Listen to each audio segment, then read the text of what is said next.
खासदार संजय राऊत यांनी मुख्यमंत्री फडणवीसांना पत्र लिहून नागपूरच्या रामरक्षा आंदोलनाला येण्याचं आमंत्रण दिलंय।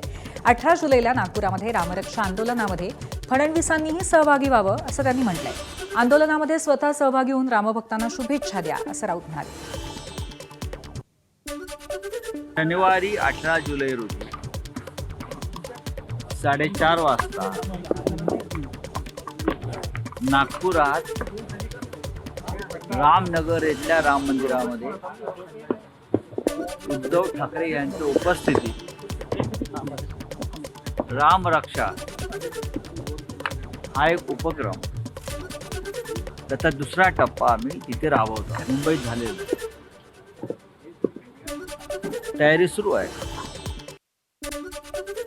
जर राम मंदिराचा कारभार तुम्हाला पेलत नसेल तर आमच्यासारख्या हिंदुत्ववाद्यांच्या हाती त्यांनी राम मंदिराच्या चाव्या द्याव्यात असा टोलाही संजय राऊतांनी लगावलाय।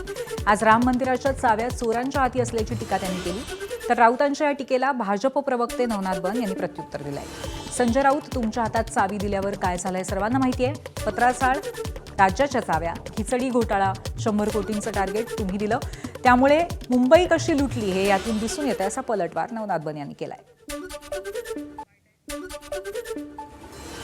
जनता पक्षाच्या नेतृत्वाखाली किंवा नियंत्रणाखाली राम मंदिराचं संपूर्ण कारभार चालतो।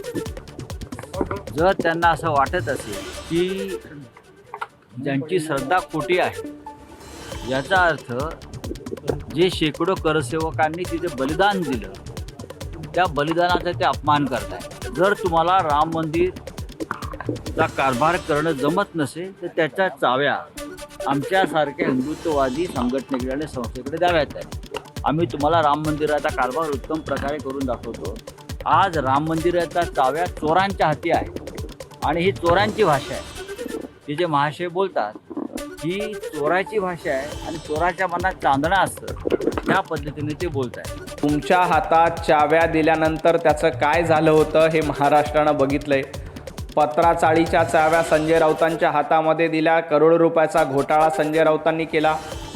कोविडच्या काळामध्ये महाराष्ट्र चालवण्याच्या चाव्या संजय राऊत तुमच्या हातामध्ये दिल्या होत्या। खिचडीमध्ये देखील तुम्ही घोटाळा केला, कफन चोरीमध्ये देखील घोटाळा केला। राम मंदिराच्या प्रकरणामध्ये जे कोणी दोषी असतील त्यांच्यावर कारवाई केली गेली आहे, अटक केली गेलेली आहे। ज्यांनी घोटाळा केला आहे त्यांच्याकडं पैनापै वसूल केली जाईल, कुणालाही सोडलं जाणार नाही। आता आपला पक्ष संपत आलाय, पक्षाचं अस्तित्व संपत आलंय। उभाटा गटाची शिल्लक सेना आणि वंचित किंचित आघाडी होत चालली आहे, त्याच्यामुळं उभाटाला प्रभू रामचंद्र आठवले। देशात राम सुरक्षित राहिला नसल्याचं अंबादास दानवेंनी म्हटलंय। मुंबईनंतर आता नागपुरामध्ये ठाकरेंच्या शिवसेनेकडनं रामरक्षा आंदोलनाची हाक देण्यात आली आहे। दरम्यान भविष्यात हे आंदोलन दिल्ली, काशी, मथुरा असं देशभर करणार असल्याची माहिती अंबादास दानवेंनी दिली आहे। आज या देशामध्ये रामाच्या देशामध्ये रामच सुरक्षित राहिलेलं नाही, रामाची दानपेटी सुरक्षित राहिलेली नाही आणि त्या हेतूनं रामरक्षा आहे। रामरक्षा म्हणजे काय, रामरक्षेचा मंत्र म्हणणं नाही, त्या हेतूनं रामरक्षा आंदोलन माननीय उद्धवजी ठाकरे साहेबांनी देशभरात फुंकलेलं आहे, कारण सगळीकडे सुरू झालेलं आहे। दिल्लीला तर पोहोचणार आहे, आम्ही दिल्लीला पोहोचू, अयोध्येला पोहोचू, काशीला पोहोचू, मथुरेला पोहोचू, काय प्रॉब्लेम आहे। एबीपी माझा, उघडा डोळे बघा नीट।